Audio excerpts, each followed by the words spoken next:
It's a pleasure to be here talking about a topic that is very dear to me. That's nice. And it's particularly a privilege to be able to do so in this, at this delicate time when we need to have these debates. And so it's a particular privilege to be able to open this important day as a EU migrant living in this country. For the time being. We shall see. So Susan has already introduced me, so this is not going to come as a complete surprise, but I'm interested in discussing information around justifying public funding for the arts and how the sector, policymakers, arts funders make the case for arts funding, which as Susan was saying, is really a question of cultural value, because as Richard Holgate very concisely put it in the way we live now, there will never be enough money to fund everything that is worthwhile. Therefore, choices will always have to be made. Judgments in between different things will always be needed and be made. And I'm interested in how those judgments between how those choices are made and what that tells you of the prevalent values in society. Round about 2007-8,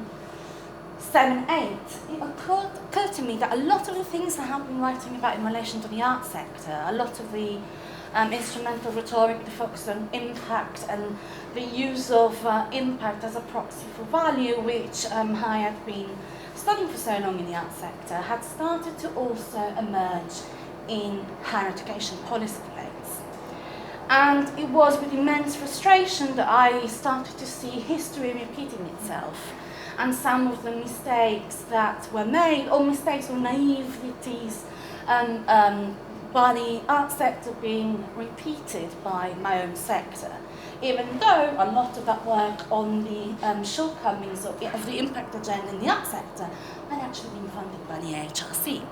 So today I want to offer you my assessment of where we are now. So I'm afraid that the presentation will start a bit gloomy, but I wanted to open the day with a call to action and a positive message, and hoping that we can then figure out in the rest of the day how we might do this. So, I love this quote, and those of you who have seen me talk before might have seen it already, because I really like this. So, this is a quote from an online debate that Newsnight launched in 2008. When it was becoming clear that the financial crisis was actually quite worse than anybody had expected, when it was quite obvious that cuts would come. Nobody knew exactly how big, nobody knew exactly where they would fall, but they would happen. So Newsnight had a debate asking the public to comment on whether in times of austerity, really the arts should be the place where you start the cutting. So Tom Nightingale is a user, a participant in this debate. And you won't do to snicker at this and dismiss it as Philistine, as a Philistine statement. Because actually, Tom Nightingale is putting here the most pressing problem that the publicly funded art sector is facing today. How to justify the fact that some forms of creative expression are supported, funded, protected, developed, whilst others are left to fend for themselves. Why are they important? Why are they valuable? Why are there any more meaningful and valuable than a bag of chips?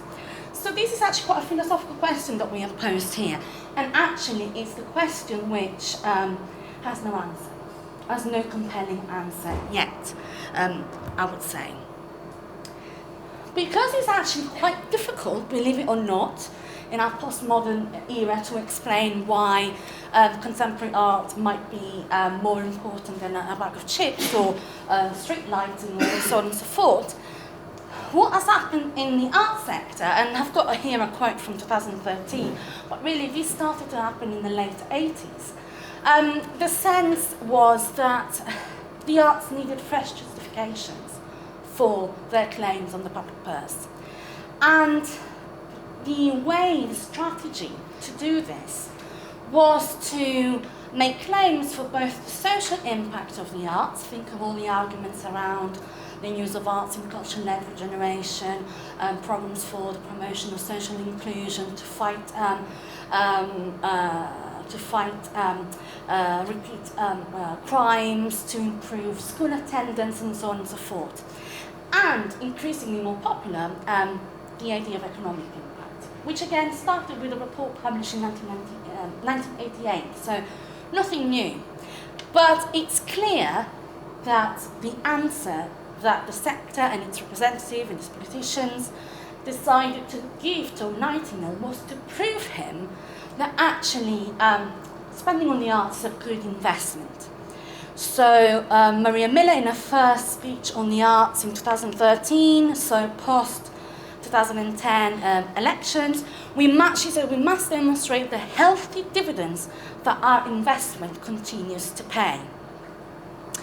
Perhaps unsurprisingly then, the same year, and this I thought it would be nice to have a local note here, you started seeing the flourishing of a number of reports that made quite remarkable claims for the healthy return of investment that we make on the arts.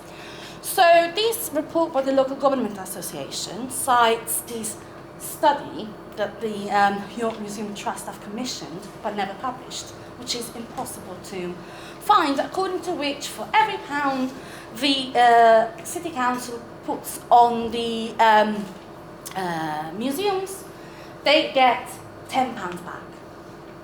So, you know, that seems like a healthy return of investment, I would say. Of course, study is done by a private consultant. It's not in the public realm, so I can't tell you what methodology they use to calculate this. I'm not even sure what return of investment means here. Are we talking about gross economic impact, net economic impact? I don't know. But I think it's not important. The thing that is meant to strike you is put one in, get £10 back. So you also get this kind of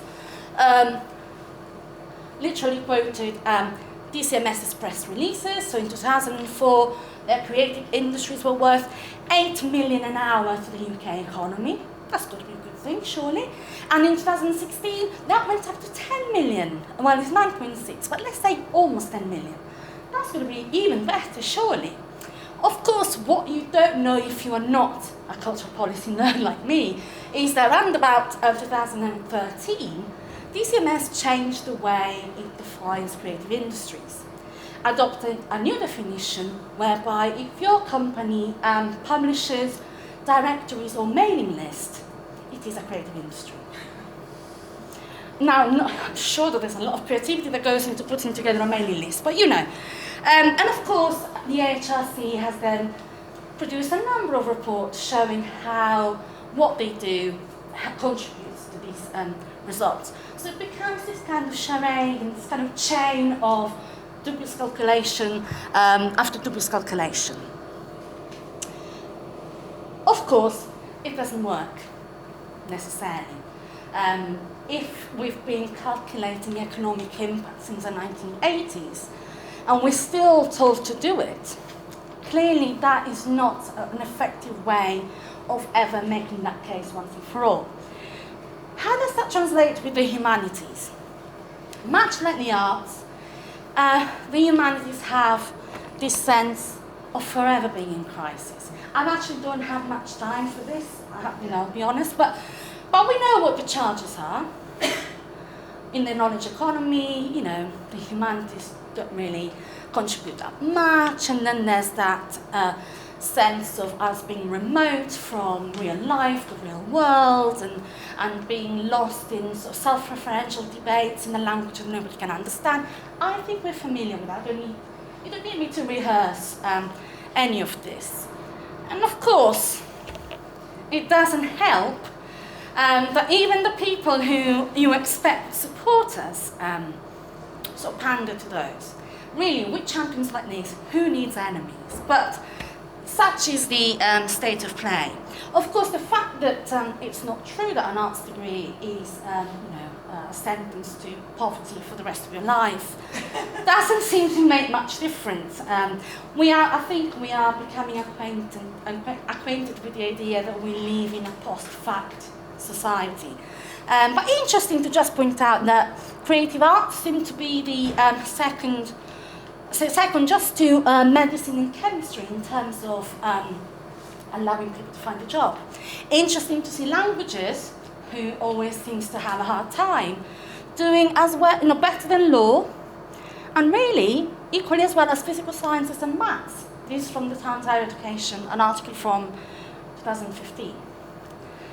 Still, this doesn't seem to stop the sense that we are in a constant crisis, about to be completely exterminated from the university and needing all sorts of help, support and miracles. What was interesting to me was seeing how, faced with this sense of crisis, the need to make the case for their own worth and for their own value and for their claim on the public purse, the arts and humanities seemed to use a well-known strategy, which was arguing in favour of the £1 in, 10 out. There's clearly something charismatic about the idea that you put £1 in and you get £10 back. However, the arts and humanities go one further, because apparently for every pound you spend on research by the AHRC, you can get 15 to 20 pounds of long-term benefit. Now, don't ask me what are short-term benefit, what are long-term benefit, I have no idea. The report doesn't say, it doesn't matter, don't be pedantic. The message, the take-home message is, it makes financial sense. I mean, apparently, in 25 years, £60 million give you a return of £1 billion. What more do you want to know? Of course, how we can still have a deficit, with the HRC still investing money on this, Ponzi scheme kind of way, you kind of wonder how we could still have a problem. But there you go. Around 2010, which is a very interesting year if you are a policy nerd like me, because 2010, before the election, everybody knew that cuts were coming, nobody was going to be safe, general elections, things looking gloomy. That kind of moment when people are feeling insecure is when this kind of defensive rhetoric comes through, and you can really see what people think will make their case successfully. So, Sir Stephen Smith, who was leading the negotiations around the 2010 higher education reforms, made it really clear that their strategy was to focus on the economic role of the university, because they felt that the language of economics was the only language that would secure the future prosperity of our university with that kind of government. So that's fine. I mean, you could argue, and there have been arguments about whether that negotiation, that line, was successful or not, whether the 2010 reforms were, the best you can make of a bad situation or a tragedy. But it certainly has changed the way that we talk about higher education policy. So this is a quote from the white paper published in March this year, which claimed, again, without reference, I don't know how they calculated this, I suspect. I have no idea how you calculate economic impact in perpetuity, I really don't know. But the message here was, for every pound spent by government on research and development, private sector productivity raises by 20p annually in perpetuity. I mean, 20p doesn't sound like a lot, but I guess perpetuity sort of makes up for it. Point is, are we okay with the notion of a government that talks about the value of what we do, not just in economic terms, but in terms of how much we contribute to private sector productivity. It comes to a point where I would argue it doesn't matter if these kind of arguments get us a better deal, better level of funding, because something happens to how we think of things when we pander to this kind of rhetoric. So something to talk about. So what I see the problem with this development is that ultimately the reason why they put £1 in, get 10 out is so popular is because it appears to solve the problem. It appears to bypass the question of value, falsely I would say. So the more complicated task to explain, of explaining why are arts and humanities, why are the arts important, valuable to society, gets sidetracked and gets transformed from a political question, because that's what it is. It is really a question of the kind of society you want to live in, becomes a technical question of methodology. How do you calculate the impact in perpetuity, short term, long term, however you want to do it? And I think that's bad for democracy when that happens. But also the culture of the measurement means that we are now obsessed with impact measurement, and we are also struggling to get away from articulating our value in terms of economic value. And I'm sorry, I needed to mention what's happened. I am biased, I feel very strongly about it, it feels very personal, but whilst we were calculating or claiming what kind of economic impact we can have in perpetuity, where were we when, the campaign for the EU referendum was happening? Well, where are the historians who could interpret some of the slogans and some of the arguments made? Where were the experts of visual culture who can tell us why these images are meaningful? Well, where are we? I feel that the value of the humanities debate has remained fundamentally inward-looking. It's a conversation that we're having amongst ourselves in events like this, which I think are important, because I think it's important for us to come together and have a bit of a moment and also think about what strategies, what can we do. But ultimately, I think it's the failure to engage with the general public that it's the reason why we need our 20p in perpetuity to the private sector. We haven't really put our humanities perspective at the core of key political public debates, and we have not engaged with the people, with public debates. We haven't tried to communicate our scholarship more broadly. We haven't tried to teach insights from the humanities beyond the people who are privileged enough to attend our courses. And I think that's a problem.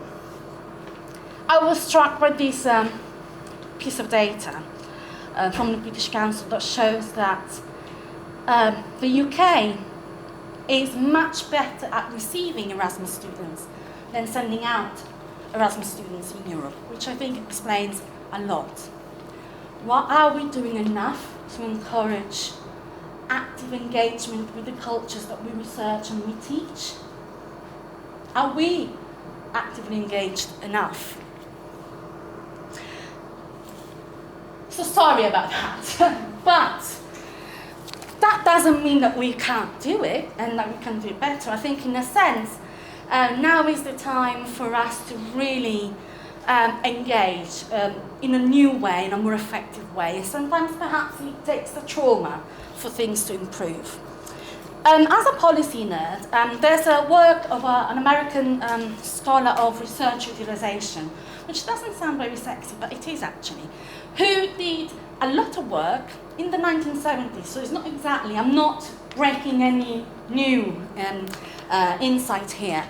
She did some empirical work talking to policymakers, decision makers, and what emerged from her work was that people weren't always clear where they had found information that was helping them making decisions.